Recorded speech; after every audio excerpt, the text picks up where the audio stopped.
भारतीय राष्ट्रीय आंदोलन से जुड़ा हुआ एक और टॉपिक पढ़ते हैं। वो टॉपिक है हमारा बंगाल विभाजन। तो पहले तो हमें ये जानना है कि बंगाल के विभाजन की आवश्यकता क्यों पड़ी। ठीक है, किसी दूसरे क्षेत्र के विभाजन की बात यहाँ पर क्यों नहीं हो रही है। वजह ये थी कि जब अंग्रेज यहाँ पर आए तो सबसे पहले, भले ही वो व्यापार करने के लिए आए थे, लेकिन सबसे पहले वो कहाँ पहुँचे थे? बंगाल।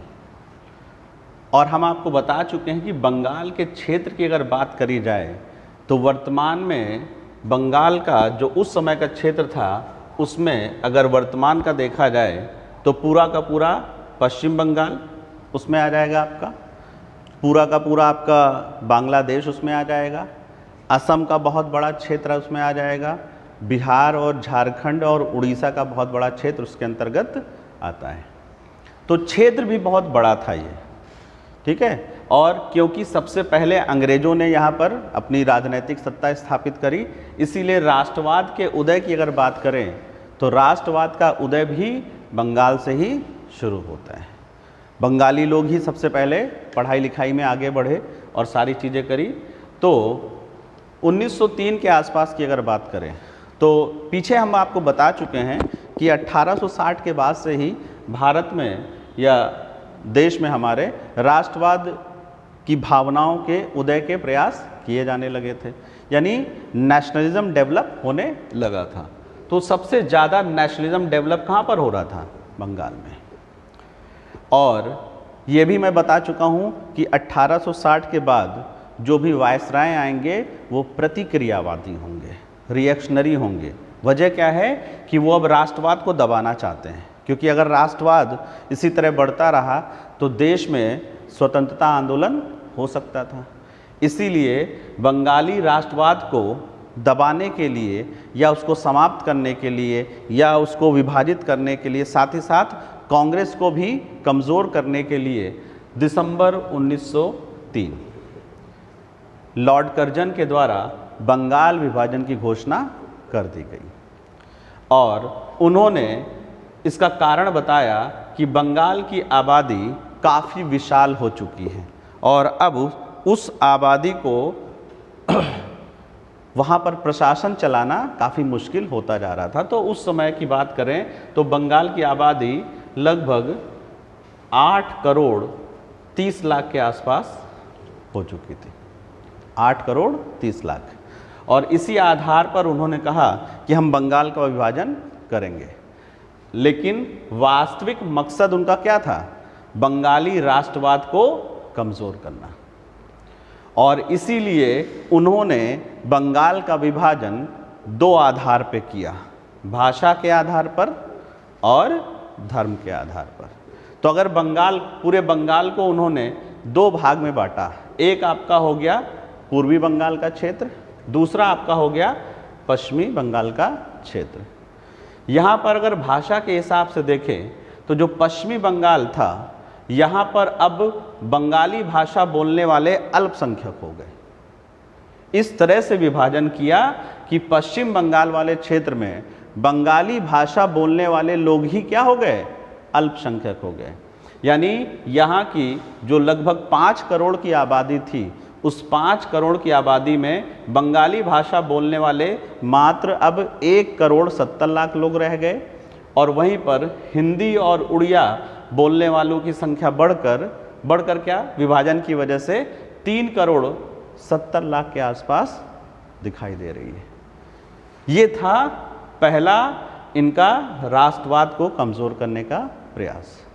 दूसरा, फिर इन्होंने धर्म के आधार पर विभाजन किया था और इसी वजह से पश्चिम बंगाल और पूर्वी बंगाल और पश्चिम बंगाल में अगर देखा जाए तो एक क्षेत्र अब हिंदू बहुसंख्यक हो जाएगा, यहाँ पर हिंदू मेजॉरिटी में हो जाएंगे, और एक क्षेत्र का विभाजन ऐसा करेंगे जहाँ पर मुस्लिम बहुसंख्यक हो जाएंगे। तो इसमें अगर हम देखते हैं तो जो पश्चिम बंगाल का क्षेत्र जिसका विभाजन इन्होंने किया और पश्चिम बंगाल वाला है, आज का भी लगभग पश्चिम बंगाल उसी में आता है, उसमें जो कुल आबादी थी वो 5 करोड़ 20 लाख। कितनी आबादी है? 5 करोड़ 20 लाख। और उसमें हिंदू बहुसंख्यक हो गए, उनकी आबादी इसमें 4 करोड़ 20 लाख, और मुस्लिम हो गए माइनॉरिटी में आ गए, अल्पसंख्यक हो गए, उनकी आबादी हो गई लगभग 1 करोड़ के आसपास।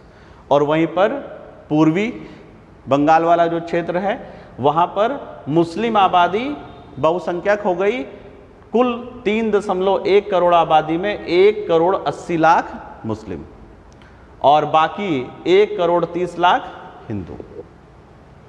इस प्रकार से भाषा और धर्म के आधार पर बंगाल का विभाजन किया।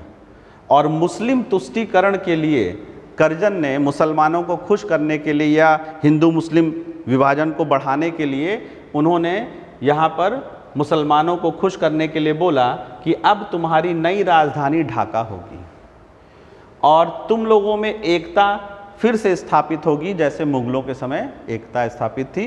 यानी कहीं ना कहीं मुस्लिम सांप्रदायिकता को फैलाने का प्रयास यहाँ पर फिर से करते हुए नजर आते हैं।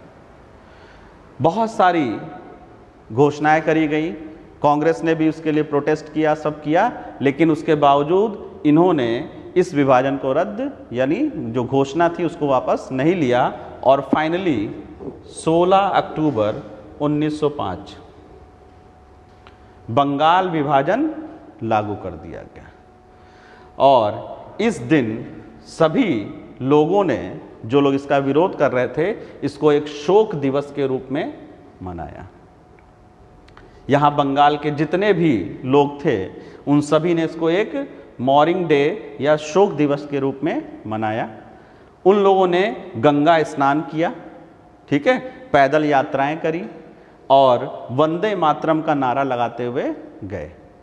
और पूर्वी क्षेत्र और पश्चिमी क्षेत्र के लोगों ने एक दूसरे के हाथों में राखियां भी बांधी, यानी एकता प्रदर्शित करने के लिए एक दूसरे के हाथों में क्या बांधी?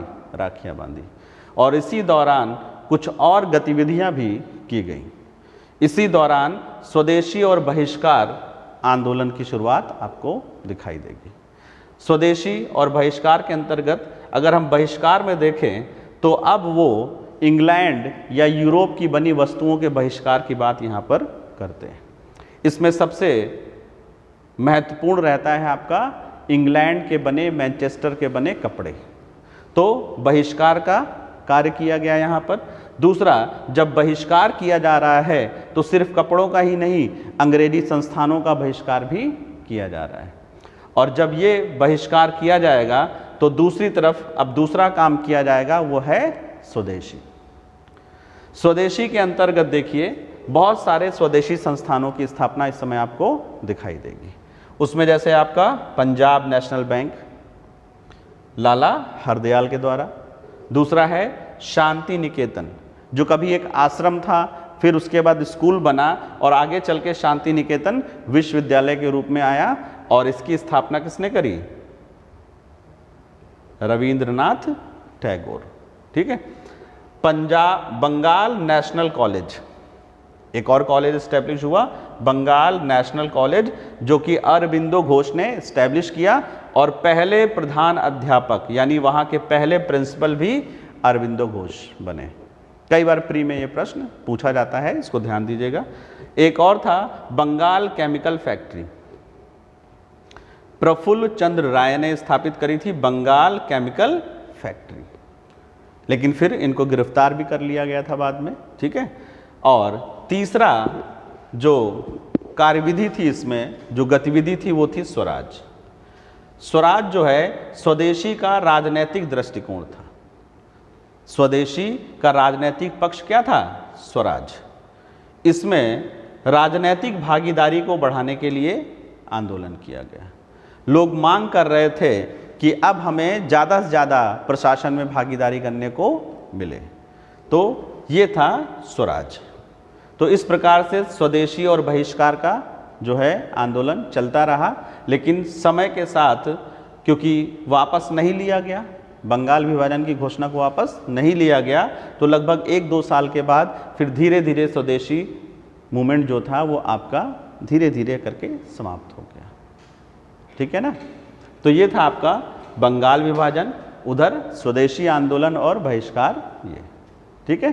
कल हम कुछ नया टॉपिक इसके आगे देखेंगे, ठीक है।